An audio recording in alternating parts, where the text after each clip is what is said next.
Yo, it is your Wrestling VT World Champion, Joe Jumpon.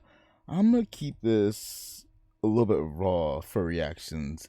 It's currently 2:33 in the morning right now, fresh off of Money in the Bank. Quite frankly, I'm gonna sum it up like this, and I'm not even gonna do much editing of this video. I'm gonna go ahead and just let y'all have it straight up raw thoughts and all that. To perfectly sum up this pay-per-view would be enjoyable matches, some great matches, but marred with horrible booking decisions. And you know what? Gotta do this as usual. Hey, you like wrestling content? Feel free to like, comment, subscribe. Beep your boy on the Twitch because we had ourselves a Money in the Bank watch along as well as our own community wrestling series, Money in the Bank, which I'll be honest with you, I personally enjoyed a lot better than the actual Money in the Bank show. Shout outs to the homies Farrell, TV7, and Noel as they all joined your boy for some live reactions.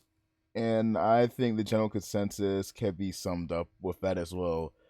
Not a lot of good booking decisions on this show to the point where I can full heartedly say that this has felt like the worst of Triple H booked shows since he has taken over the helm. This does not, ever since SummerSlam, 2022, this feels like the absolute worst show since. Or at the very least, it is up there. And I will say full-heartedly, I won't say this is one of the worst of all time, but I will say this was probably one of the most disappointing shows of all time. Side note, I also gotta go ahead and put this, worst Triple H shows. Not worst of all time, because Vince had a lot of horrid stinkers. Now, with that out of the way, let me go ahead and do a little bit of a review. In terms of the Money in the Bank match for the men's, I feel like that was one of the case scenarios where, again, enjoyable match, bad booking decision. Quite frankly, after Chad Gable had lost to Sami Zayn before WrestleMania, I had hope that maybe they'll do something with him. After WrestleMania, they had another match he lost, but I had a feeling they were going to do something interesting with him, that they were going to turn him heel before I could even make a video saying anything of the sort. Then I thought, hey, maybe they go ahead and have him win the championship off of Sammy. Then, quite frankly, went ahead, have a rematch, lost it. And I went, you know what? You're going to have Money in the Bank a couple months from now.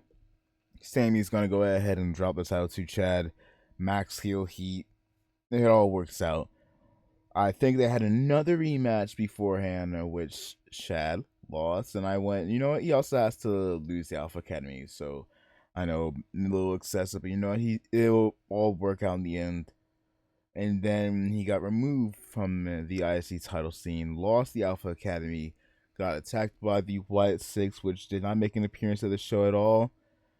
Say what you will about that, but quite frankly, I felt like genuine worry that they were going to go ahead and remove him from the ladder match, and in turn just kind of give up on the potential push for Chad Gable.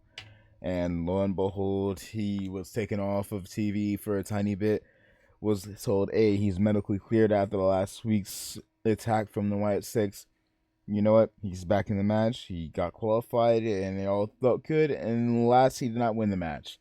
So at the question, it feels like we're kind of just stuck in a bit of weird limbo with Gable, and it does not feel like he will be getting a title anytime soon. Not the world title, not the Intercontinental title. It just kind of feels like we are slightly giving up on him. And I know there's a storyline to be told with potentially the Wyatt Six, maybe with the Alpha Academy, maybe with him getting the, I forgot the name of the faction off the top of my head. The one with the Creed Brothers. But it still doesn't feel like there's much else in his nearby future. Andrade, then he wasn't going to win this match, but it does beg the question, are we really going to do much of note with Andrade, or is this run not going to be that much better than the last? If not, maybe worse? I hope not. I hope that's just me being over exaggerative. I hope that's me being a bit of a dumb marker, so, but I don't know. Drew should not have been the one to win. I'll get a lot more into that later on. But then there's Jey Uso, and I think I might have said this in my prediction video. I personally felt this. I did not want Jey Uso to win. I felt like I wouldn't have been pissed if he won, but I would have been a little like, had he won. It feels like he needed to have a little bit more polishing before we can go ahead and toss him into that scene. Alas, did not get that sort of a treatment because he also did not win. Uh, Mine is a bit foggy at the moment. I can't recall everybody else that was a part of the match, but quite frankly, not exactly enthused. I had a dreadful feeling that if Drew won, that he was going to go ahead and fail his cashing, which I'll get more into in a little bit. Then we got the Intercontinental Championship match, which felt like a given that not Chad Gable, that Sami Zayn was going to lose the title here. And I will say I'm kind of starting to personally, and maybe this is just internet mark sort of bullshit, as the words of Daniel Bryan, fickle. But personally, I'm starting to lose that enjoyment with this title reign.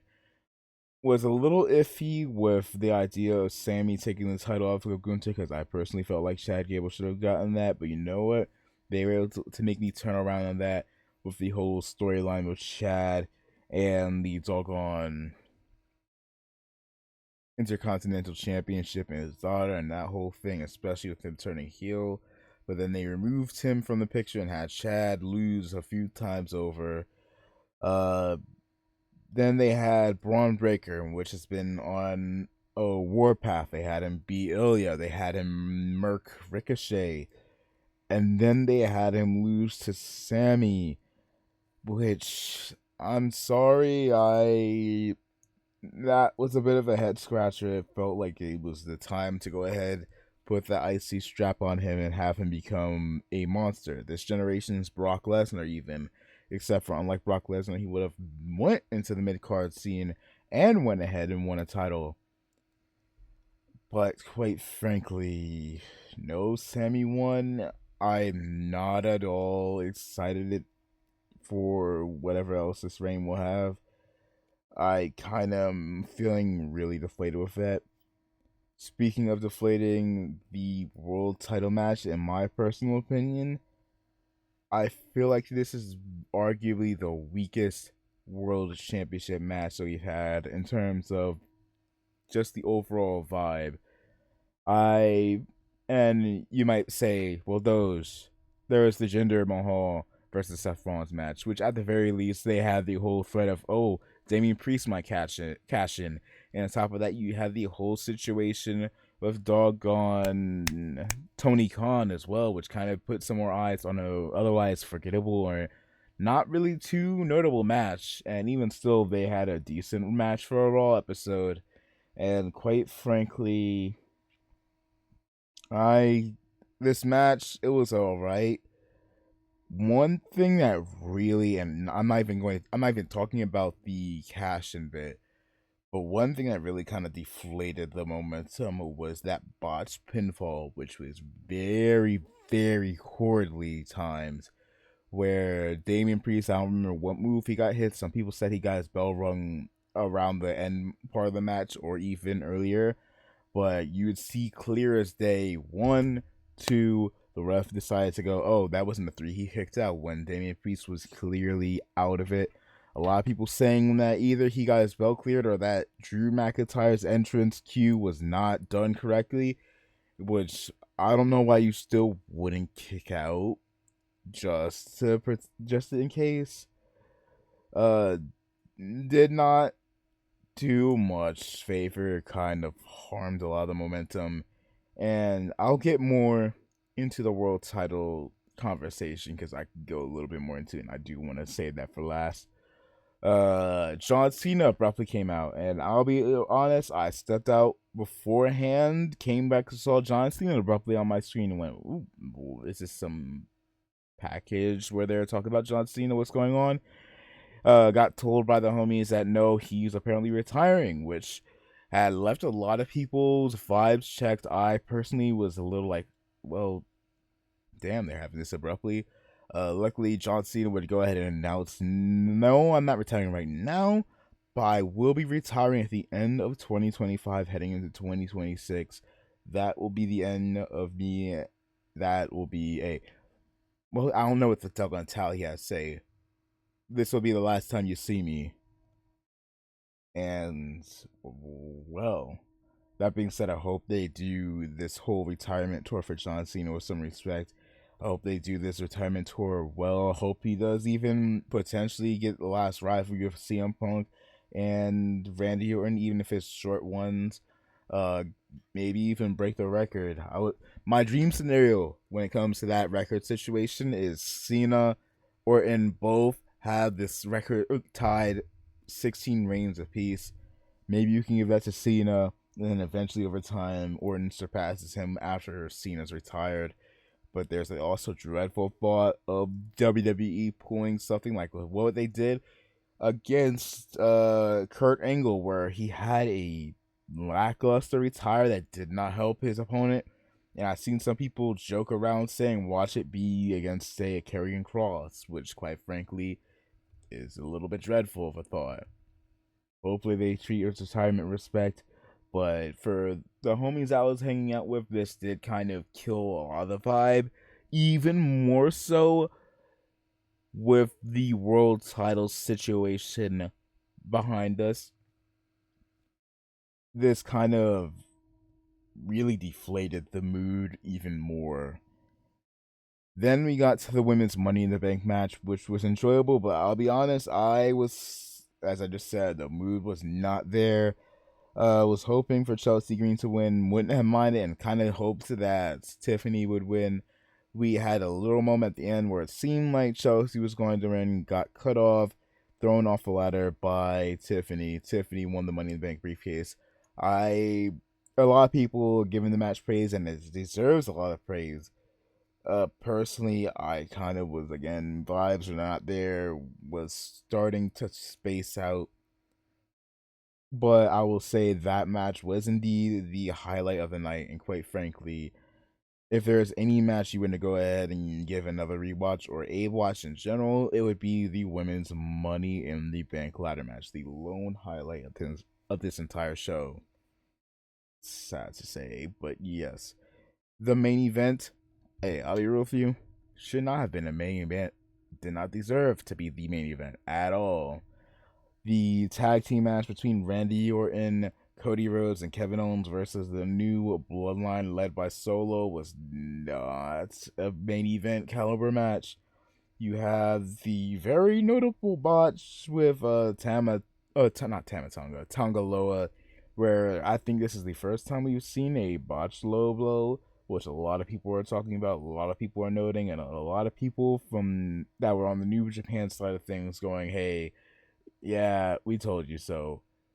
Not good. The match wasn't bad, but not much to really write home about.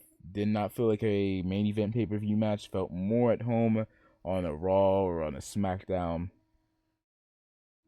Not, not really vibing with it. Not to mention, it was also even more so hurt by the fact that Solo. I'm sorry, he's not the guy, in my personal opinion, as just a random anime man making videos on YouTube and streaming on Twitch and whatnot. In my personal opinion, and hey, who's to say my opinion matters? I don't feel Solo's the guy. He is not the man. This man does not have the same amount of aura that really any member of the other Bloodline OG members had.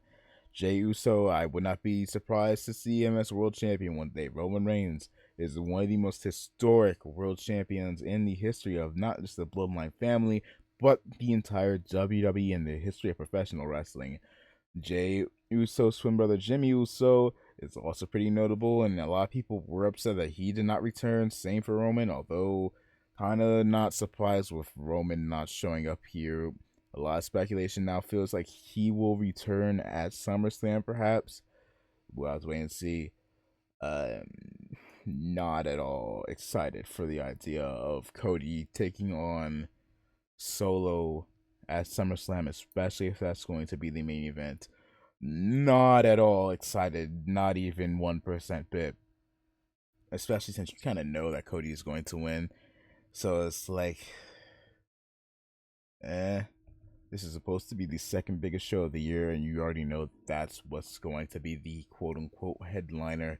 It has not got that energy. I know this is supposed to be the Bloodline story, but it sadly does not hold up like the other world title matches at SummerSlams or your WrestleManias or Royal Rumbles or whatnot I've had.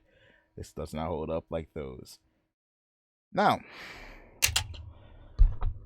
let's talk a little bit more about the main event. Not the main event, the world title match.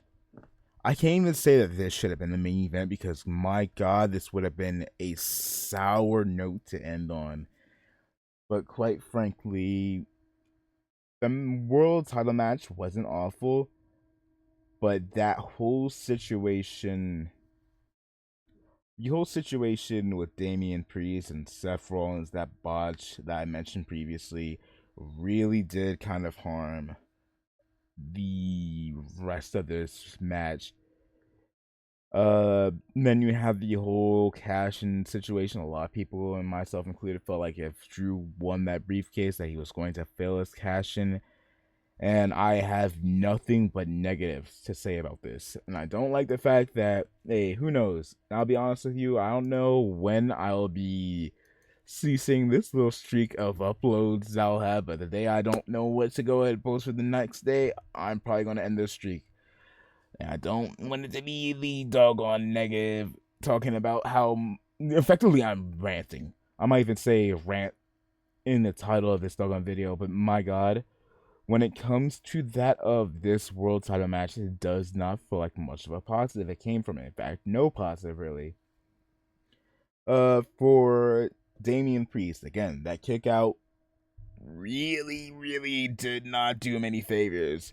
Really kind of hurt this whole situation because it was clear as day that he was pinned 1, 2, 3. The ref just did not count the 3. Decided to say that he did not, or that he kicked out, even though it was clear as day, he didn't. Then you have the situation with Drew McIntyre's team potentially being late. I'm assuming even then, why would the referee be distracted by entrance music playing? You're already there for your pinfall. Just finish the pin. This just 1, 2. Oh, I hear music 3. Oh, what's that? It shouldn't suddenly paralyze you. So even if that was the case, wouldn't make much sense. Priest did not kick out, but it was treated as if he did. Don't know. I don't know. Maybe he did get his bell rung, but I've also been hearing people talking about, hey, uh, everybody is good. There's no really bad injuries. Maybe Priest got his bell rung and he would wind up clearing the cobwebs out later on, but God. Then we get to the cash in situation. Now, Drew came in, he cashed in, and like how all of us predicted, CM Punk screwed him over. And this is what me and a lot of other people, as well as those that were vibing with me watching this on Clover Sing, were dreading, was the idea of Drew winning the Money in the Bank briefcase because we knew CM Punk was going to interfere. Now, I was hoping that he would get screwed over in the ladder match itself. Maybe Drew's climbing up the ladder, he tries to pull the briefcase down, gets knocked over, and then next thing you know, oh, someone else wins the briefcase. Or, and I'm saying this now, this should have been and get close to me, should have been a triple threat match to begin with. This should have been a triple threat match. Drew McIntyre is complaining to doggone Adam Pearce, and Adam obliges. It's a triple threat match. Seth, Priest, Rollins, and you could have done a similar story beat. That being said, still wouldn't have helped Priest that much because there's also point 2, which this, I'll be real, does not really make me look at Damian Priest's championship reign as anything really good.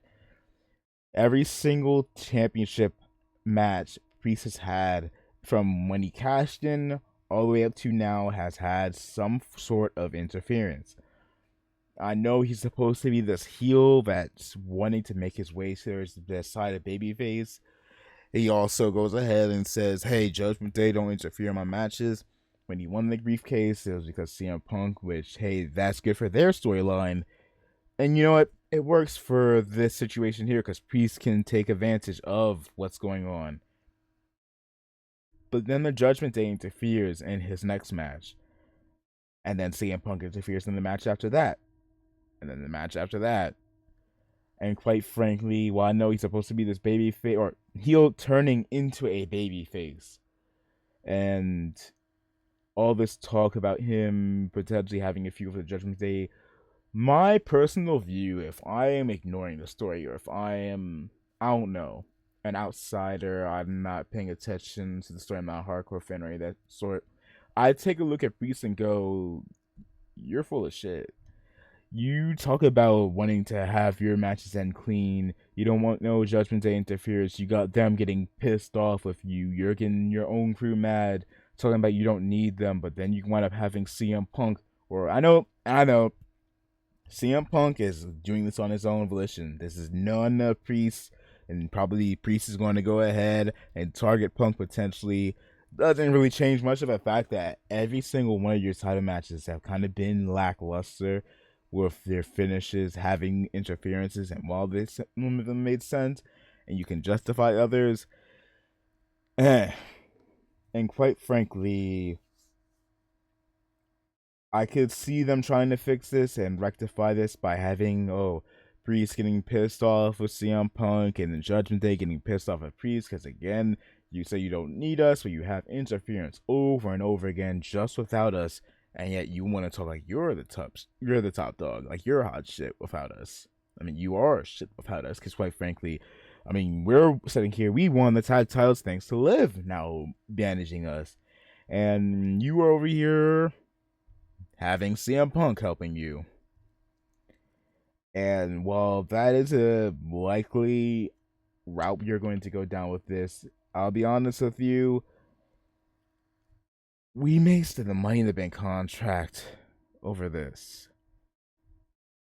Drew McIntyre loses again, and I'll be honest, whenever you can say, well, we got in the feud with CM Punk, Drew, and Seth being hyped up again, and can't wait for the match. I'll be honest, again, one should have been a triple threat match. Two, still wouldn't have helped Priest. Three, why would you waste a briefcase on this?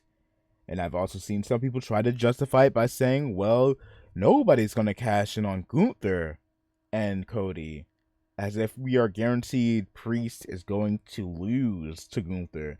If I'm being honest, there's a part of me that is generally starting to have fear and worry that SummerSlam Gunther is going to lose against Damian Priest. So you could pretend like that is not going to happen. Like how we thought that for sure, for sure Drew is going to win at Clash of the Castle. Certainly, Drew is going to walk out that title. I don't know if Priest is going to do, but certainly he's going to win this time around. Nope. Certainly, Priest is not going to cash in at WrestleMania. It's going to be Drew's moment to have. Or maybe he'll try and go after Cody, but it's Cody's moments to have.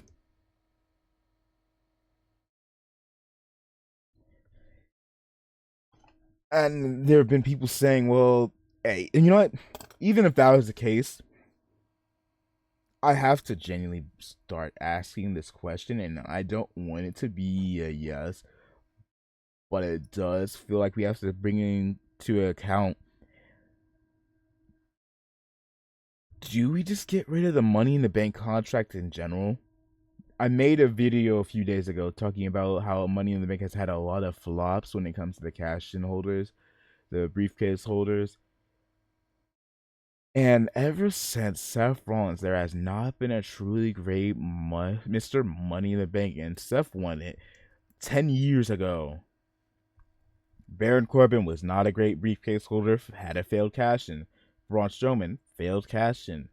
Doggone, who is after Seth? It was Seth. I think it might have been Corbin then, and after Corbin it was, I don't even remember everybody. I think it might have been Brock. Mayen had a mediocre time. Shouldn't have been in the match to begin with. Didn't have a failed cash in, but he was a paper champion. Biggie deserved a whole lot more. Had a successful cash in, did not get a reign that he deserved. Quite frankly, Otis did not even successfully get a chance to cash in. He just got the title or the briefcase yoinked from him, give it to the Miz. Miz failed cash in, but you know, hey, we're not going to count that. So you know what? He gets his briefcase back. Then he fails. Well, he doesn't fail. He gets the championship and then loses it 8 days later. And there's a lot of other examples I can pull up, but quite frankly, I genuinely have to question if we should start considering just getting rid of the Money in the Bank contract as a whole. This here, if we're really going with the argument of, say, well, nobody's gonna cash in on Gunther. I mean, nobody's gonna cash in on Gunther. Nobody's gonna cash in on Cody, and that's even assuming that Gunther does win at SummerSlam, because I do feel like it should be a genuine consideration that Gunther may lose at SummerSlam, and I'm hoping I'm wrong, but there you need to genuinely start considering that, because we said, hey, surely Drew is winning at Clash of the Castle. That's what he lost at WrestleMania, so he can have his moment full blown, uninterrupted at Clash of the Castle, and then it didn't happen.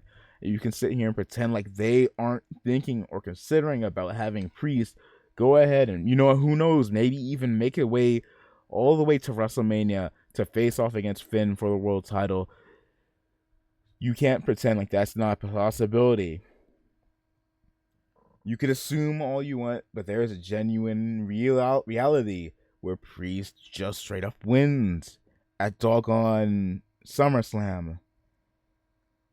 And on top of that, I'll be honest, all of this combined, I'll be real, also kind of makes me feel a bit more valid of not winning Priest having won last year's Money in the Bank contract, because, but, shit, man. And on top of that, this feud between Drew and Punk didn't need much more heat. You were already kind of really feeling a lot of heat with this. Could have had him screw him over a number of other ways. Could have had him screw him over in the Money in the Bank ladder match itself. Could have had this be a triple threat match to begin with and had him screw him over. And you could have had CM Punk get reintroduced that way as well.